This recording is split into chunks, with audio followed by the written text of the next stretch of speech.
Hey, what's up guys? Today we're going to create ourselves a third-person camera for a player or any kind of objects in the scene. So without further ado, let's get started.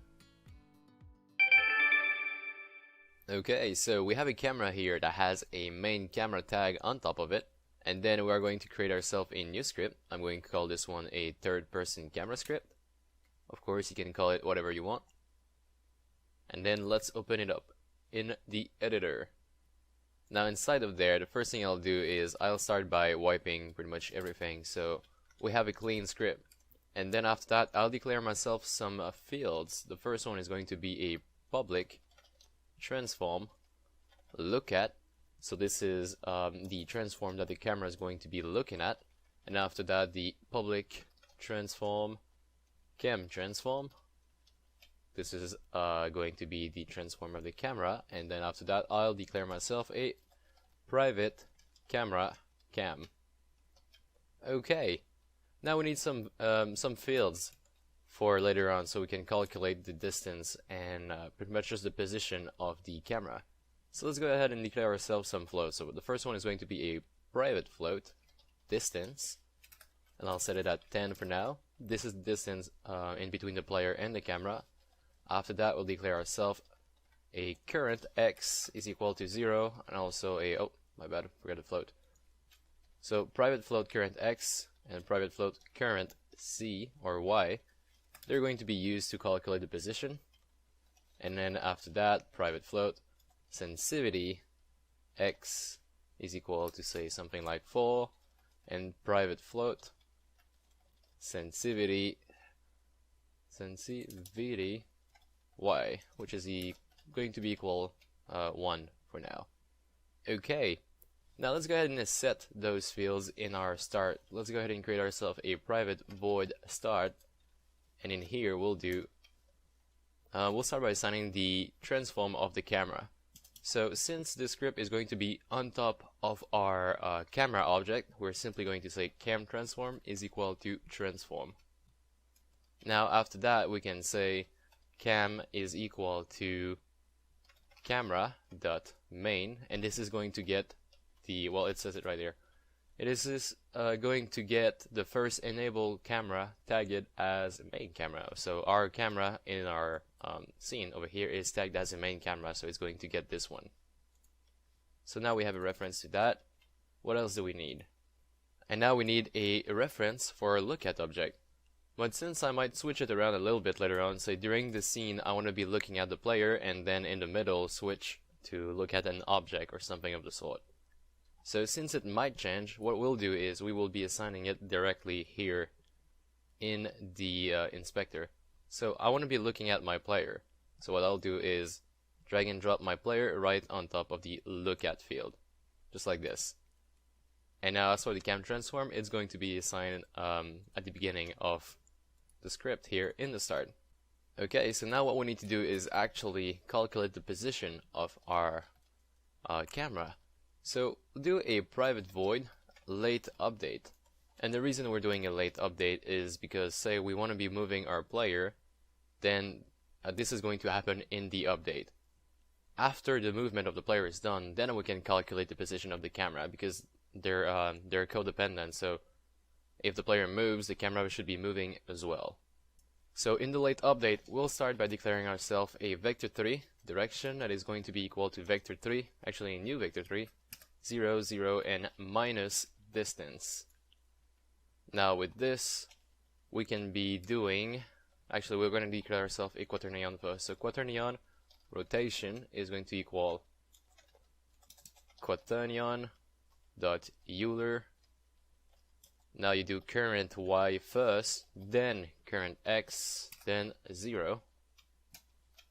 And just below that, we can use all we just calculated to move the transform. So cam transform dot position is now equal to the look at position plus rotation times direction.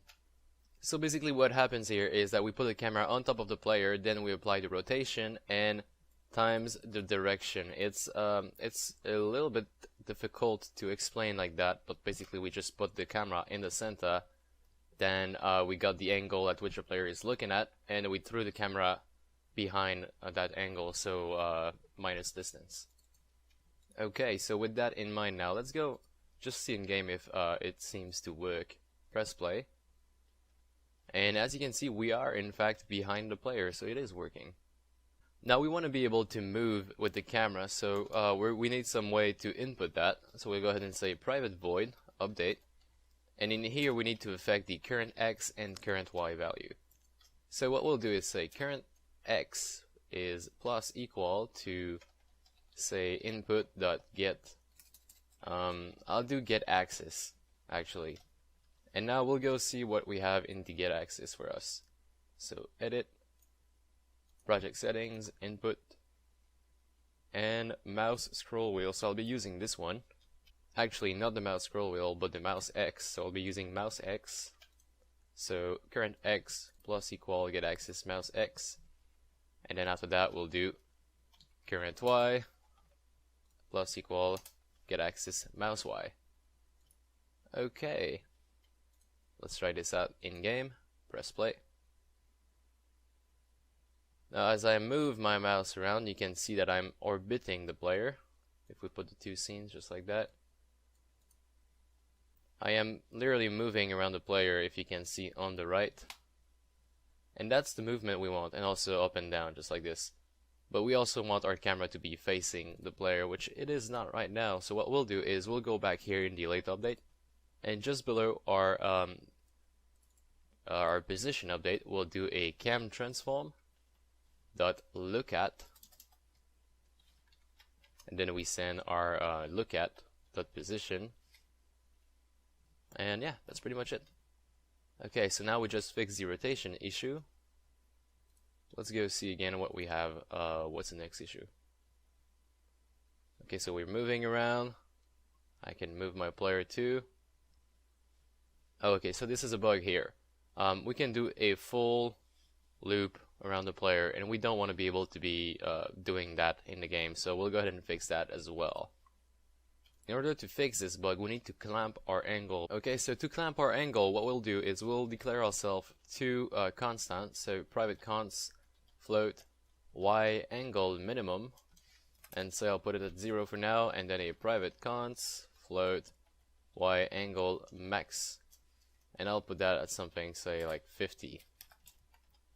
Now with these two values, and I put them in caps because they are const, so with these two values we'll go back here in the update and we'll say current y, because we're only affecting the y value, is now equal to matf.clamp, and then we'll say current y angle minimum, and y angle maximum, just like this. Now I think we should be good to go. So we're clamped over here, we can't go above this point, and since I put the minimum at 0, I can't go below that point either. So that's pretty much it. If you want to play with the values a bit, so say if you want to have a rotation that goes below that point, so 0, you can go ahead and put, say, -50 here. Press play. And now as you can see, I can go below that point. So 50 and -50. Alright guys, so this was pretty much it for this tutorial. If this was helpful to you, please leave it a like. Also, if you have any question or comment, please leave them in the comment section below. And subscribe for more of these tutorials. Thanks for watching, and I'll see you next time.